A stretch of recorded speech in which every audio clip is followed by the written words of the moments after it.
It was a warm and sunny day at a very special place called Arlington National Cemetery. This place is near Washington, D.C., where many brave soldiers who protected the country are buried. The air felt quiet and calm, like everyone there was being very respectful. People were talking softly. They knew this was not just a ranger, it was a place full of love and memories. Near a special place called the Tomb of the Unknown Soldier, a crowd had gathered. There were lots of people, mommies and daddies, little kids, veterans, people who were once soldiers, and tourists with cameras. Everyone came to say thank you to the soldiers who gave everything to keep the country safe. In the middle of all this was a soldier named Sergeant Mason Rhodes. He was standing tall and serious. He was a tomb guard, which means he had one of the most important jobs in the army. He was part of a group called the Old Guard, and they protect the tomb every day and every night. They never stop, even if it rains or snows. Rhodes was marching back and forth, 21 steps one way, stop, turn, then 21 steps back. He carried a shiny rifle on his shoulder. His blue uniform looked super clean, and his helmet was so shiny you could almost see your face in it. His face didn't show any feelings. No smile, no frown. He looked like a statue. People whispered, "Wow, he's so still." But today, something strange was about to happen. Something that would change everything. A little bit away from the tomb, there was a fun event going on, a big festival with music, food trucks, and games. People were eating yummy snacks, kids were running around with cotton candy, and a band was playing happy songs. Even though it was fun over there, you could still see the tomb and the guards. Rhodes was standing at a small ceremonial post near the festival. He wasn't moving, just like always. Suddenly, a black SUV rolled up near the crowd. It was loud and played hip-hop music. People looked to see who was inside. Out stepped a very famous person, Logan the Anvil Kane. Logan was a super strong MMA fighter, which means he fights in a ring, like wrestling and boxing mixed together. He was very tall, with big muscles. People knew him from TV, posters, and ads for energy drinks. He wore a cool tracksuit with shiny logos, and he smiled like a movie star.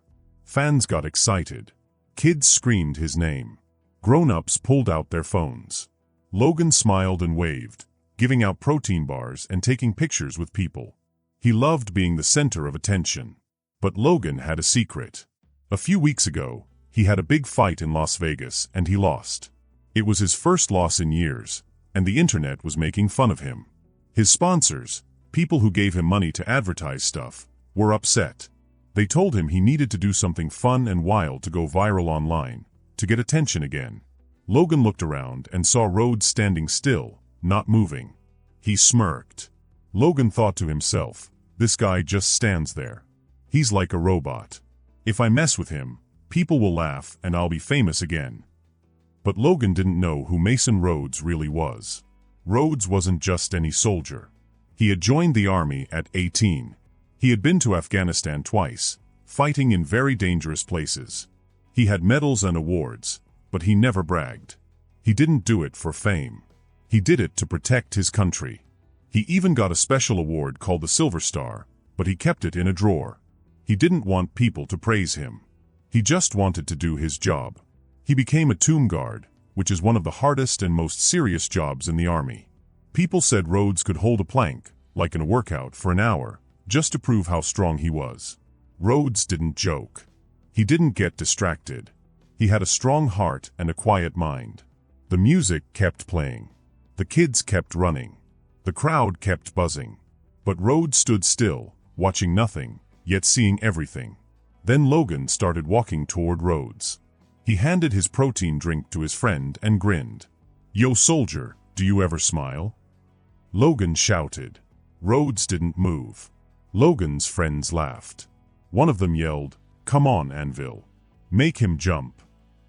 A ranger, Helena, a lady in a uniform who helps protect the place, came up and said firmly, "Sir, back off.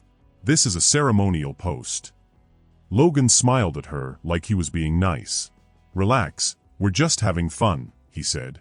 Then he started to mock Rhodes. He walked like a robot, lifting his legs high, pretending to march like Rhodes. Some people in the crowd laughed, but others looked uncomfortable. A veteran in a wheelchair whispered, "This guy's about to learn a lesson." Logan didn't hear him. Then Logan stepped closer. He waved at his friends filming and threw a light fake punch in the air. Rhodes didn't move. "You're a statue," Logan said, circling Rhodes like in a fight ring. The ranger spoke into her radio, calling for help. But Logan wasn't done. He nodded to his crew, then lifted his leg and gave Rhodes a soft kick on the shin.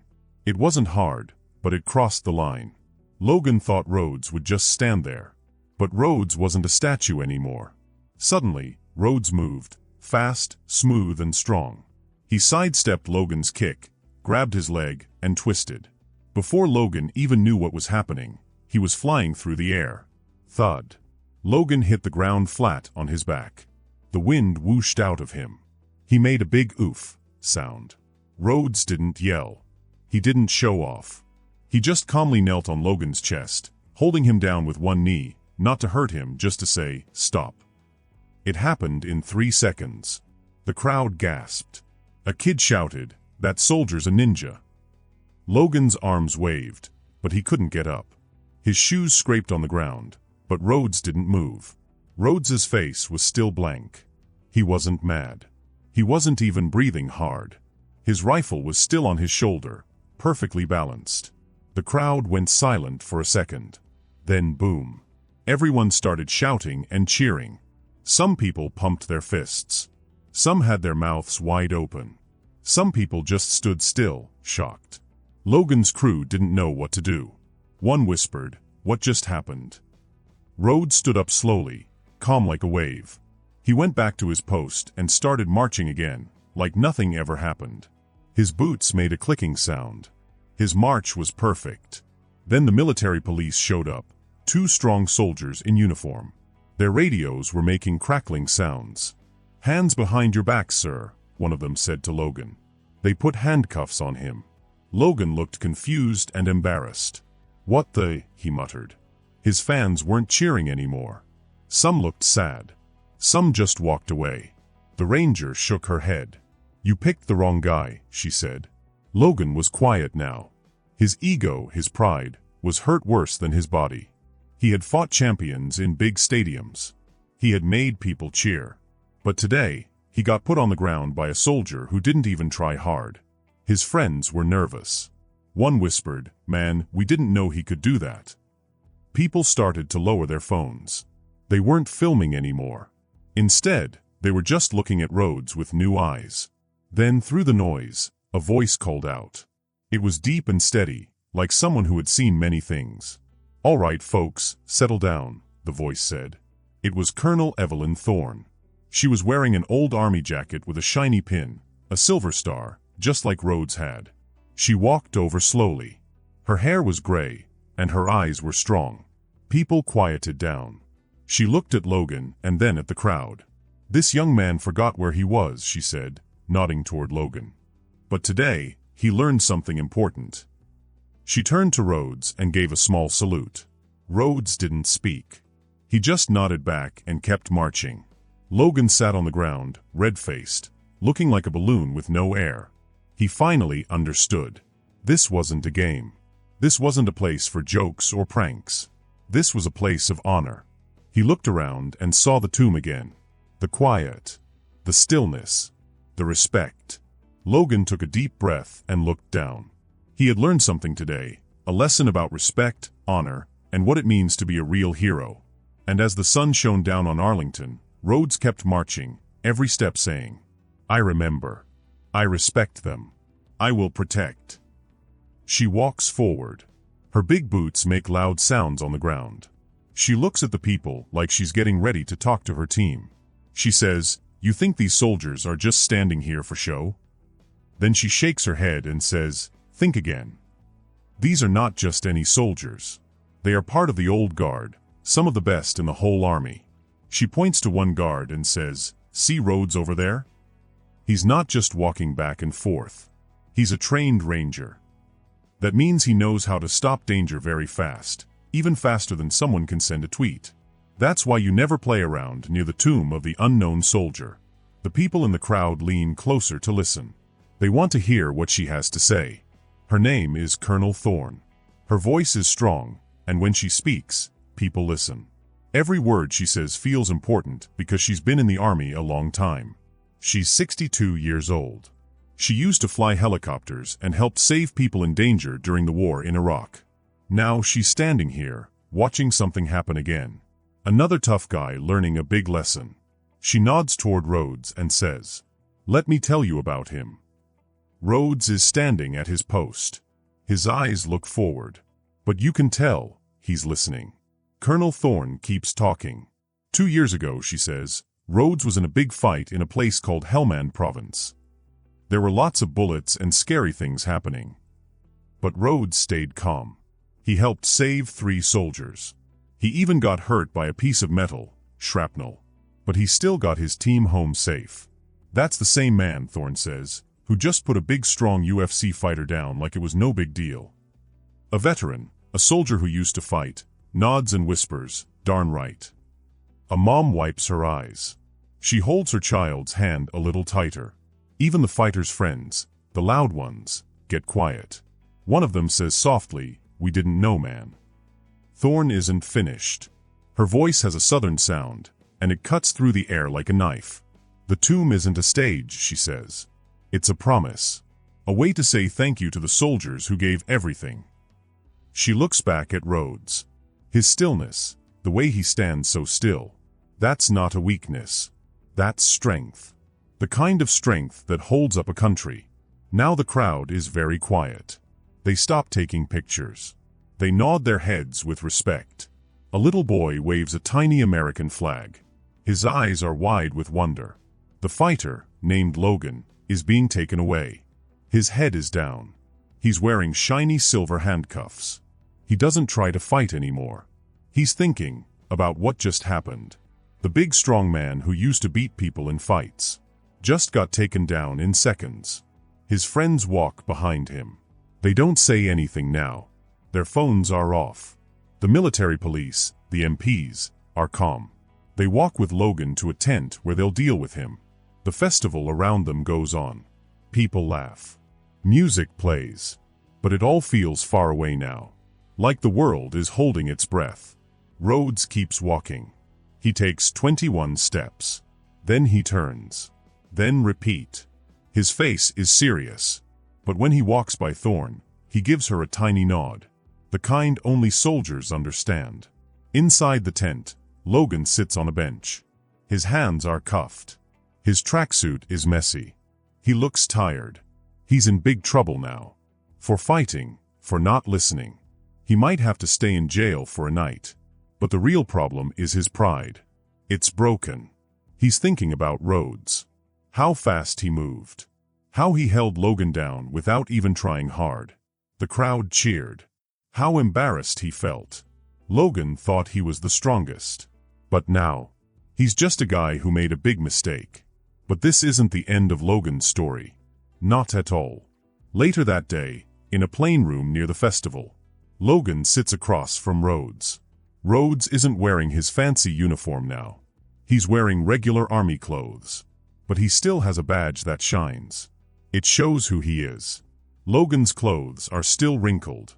But now he doesn't act like the Anvil anymore. That's what people used to call him. Now, he's just a man. He has something different in his eyes, maybe respect.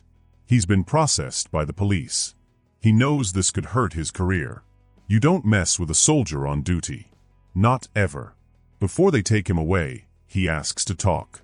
Just man to man, he says. Logan looks at the ground, then up at Rhodes. Look, he says quietly. I messed up. Big time. I thought you were just standing there, looking fancy. I didn't know what the tomb meant. I didn't know who you were. I'm sorry, man. Really. Logan's voice shakes. It's hard for him to say these things. He's not used to saying sorry. But he means it. Rhodes sits back. He's calm. His eyes are steady. The tomb's not about me, he says. It's about the soldiers who didn't come home. The ones who gave everything. You fight to be famous, Rhodes says. We fight for them. That's the difference. Rhodes doesn't yell. He just says the truth. Like a soldier does. Logan nods. He's trying to understand. Your moves, Logan says, That was amazing. I've trained with champions. But that was next level. He looks at Rhodes. Where did you learn to move like that? Rhodes's lips move, just a little. Not quite a smile. Places you don't want to know about, he says. Kandahar, mostly. It's not about looking tough. It's about getting the job done. No matter what. Logan leans forward. He's curious, even now. Have you ever thought about fighting in a cage? He asks. Like me. Rhodes shakes his head. My fights don't have referees, he says. Logan chuckles a little. The tension breaks. Fair enough, he says. I've got a lot to learn, huh? He sits up straight. I'll fix this, Rhodes. Not for the cameras, for real. Rhodes looks at him. He gives a single nod. That small nod means a lot. Start with respect, Rhodes says. For the tomb. For the fallen. Build from there. Logan nods back. Something inside him changes. He spent years chasing belts and trophies. But Rhodes's words hit harder than a punch. Outside, the festival is quieting down. But Colonel Thorne is still there. She's standing near a flagpole. The tomb is far behind her. She's talking to a smaller group now. Some tourists, some veterans, a few kids. Her voice is strong. The old guard's training isn't just for parades, she says. It's what keeps them strong in danger. Whether it's bullets in Iraq, or foolish people like that guy. The crowd laughs a little. But they listen. Thorne points toward Rhodes. He's back at his post. Marching. 21 steps. Turn. Repeat. Rhodes could have really hurt that fighter, she says. Snapped him like a twig. But he didn't. That's called control. That's called honor. The guards at the tomb stand for something bigger than themselves. Their stillness, the way they don't move, that's real strength. It shows our country's thanks to the soldiers who didn't come home. A veteran in the crowd wipes his eyes. A little kid whispers to his mom, I want to be like that soldier. Thorne smiles. Not a big smile. Just a proud one. You want to honor the fallen, she says. Then live with respect. That's the lesson. That night, Logan is let go on bail. But he's a new person. He posts a video online. Not for views. Not for fans. Just to say sorry. He's in a quiet gym. No lights. No makeup. Just him. I disrespected a sacred place, he says. The tomb of the unknown soldier is not a stage. Those guards. They are real warriors. And I was wrong. I'm learning. And I'll do better. The video spreads everywhere. People don't laugh. They listen. Logan starts training with veterans. He listens to their stories. He gives money to military charities. He even goes back to Arlington Cemetery. Not as the anvil. Just as a man who wants to understand. He's still a fighter. But now, he's fighting for something more. The next day, Rhodes is back. He's marching at sunrise. The tomb behind him glows gold in the light. People come closer. But now they're quiet. Their phones stay down. Their voices are soft. Colonel Thorne watches from far away. Her jacket shines in the morning sun. She turns to a friend and says, sometimes, the best lessons come from being knocked down. And Logan, she adds, he's out there, learning what real strength means. Step by step. Fight by fight. Did you enjoy the story? I'd love to hear your thoughts. Share them in the comments below. If you had a great time, don't forget to hit subscribe and ring the bell so you're always in the loop for the next adventure. Thanks for joining me, and as always, stay curious, stay brave, and keep exploring.